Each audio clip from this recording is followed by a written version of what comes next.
In this video, I'm going to tell you exactly what gear you need to be perceived as a professional photographer while getting professional shots. Hey everybody, welcome back to the vlog. Once again, it's tea time. I was thinking about something. Does size matter, guys? Does size matter?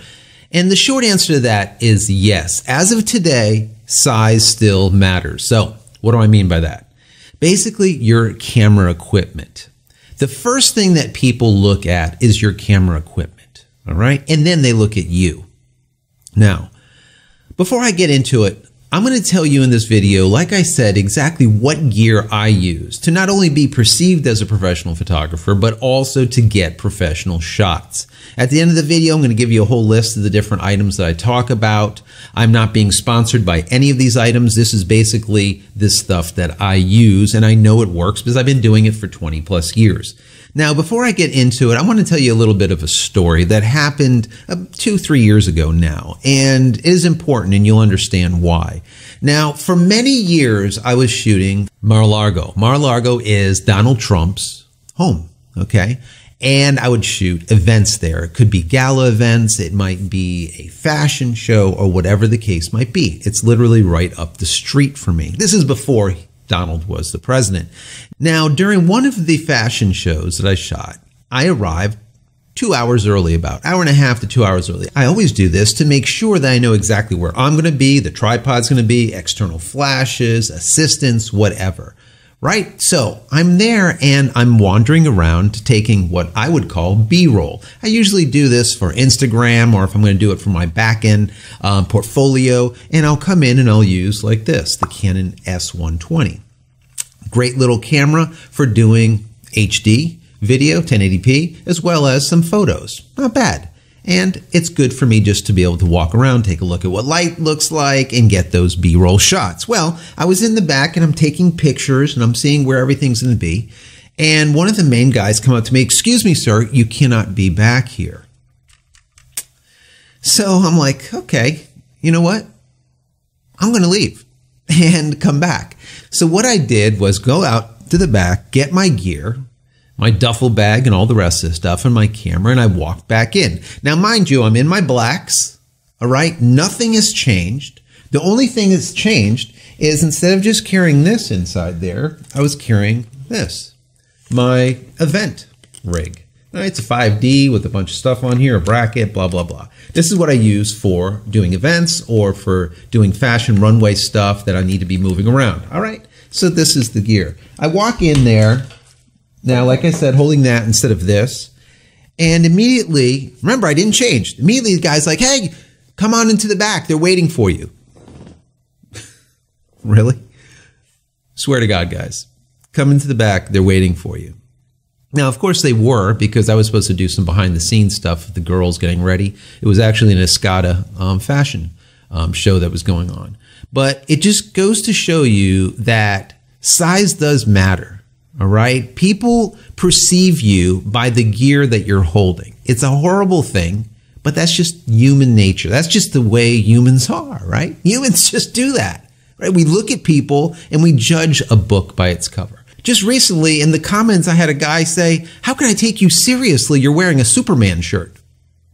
Guys, I'm wearing a Minecraft shirt today, right? Listen to what I say. Let me know if you think that I know what I'm talking about.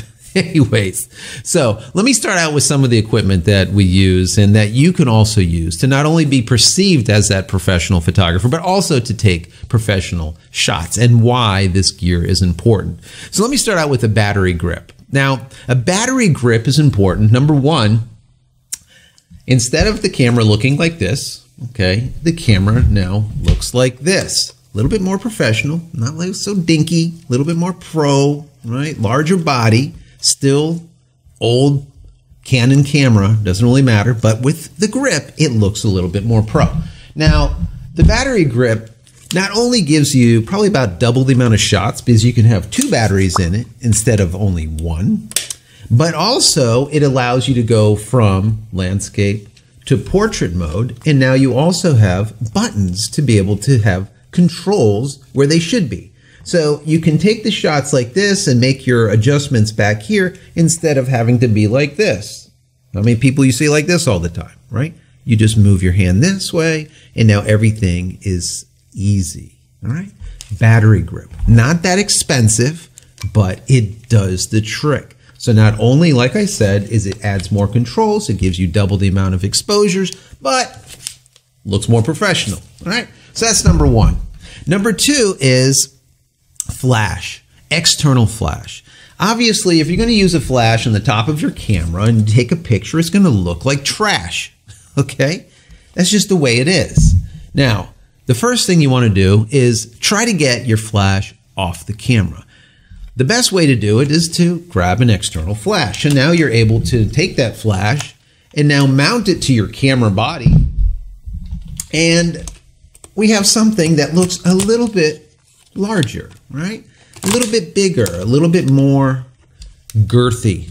Should I say that? I don't know. Well, yeah, anyways. So it looks a little bit better. Now it's looking a little bit more pro. Now I have controls to be able to shoot the flash straight, which I would never do. Bounce it straight up. Bounce it, let's say, to a side. Let's say if I want to bounce it off to a wall to the right, I could do that. Or I can bounce it to a wall to the left. I can also shoot it behind me, let's say bouncing it over my head. Whatever the case, I have full control over the light. Directional, I have bounce ability, and in lower light situations, you're going to get more accurate or sharper shots when using an external flash. So here we go. We throw a flash on. Now, the next thing you want to take a look at is using flash. It uses a ton of batteries, right? A ton of batteries.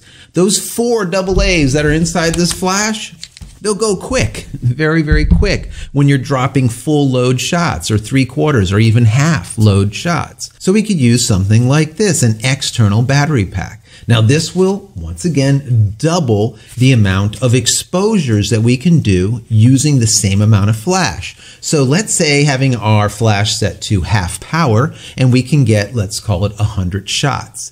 With this, we'll be able to get close to 200 shots, okay? That's number one. Number two, even more importantly, is that the duration that it takes for that flash diode to re-juice up to take the next shot is cut.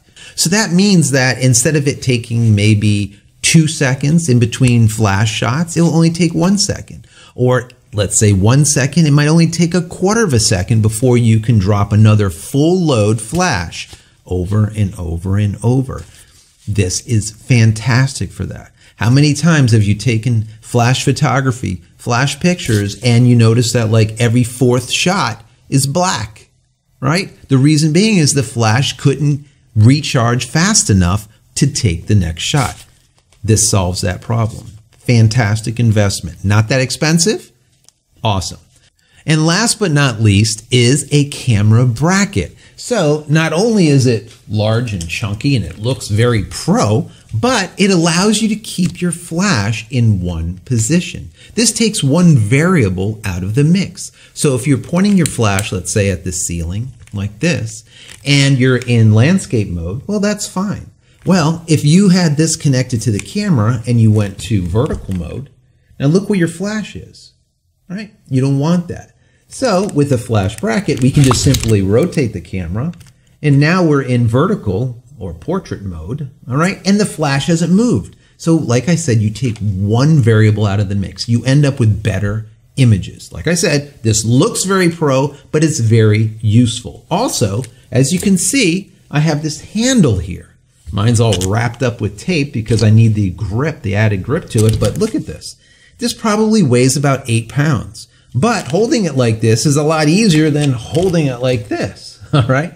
That handle allows me to carry it around easier. And number two, which is most important, is that I can hold it and take the shot and I'm less shaky.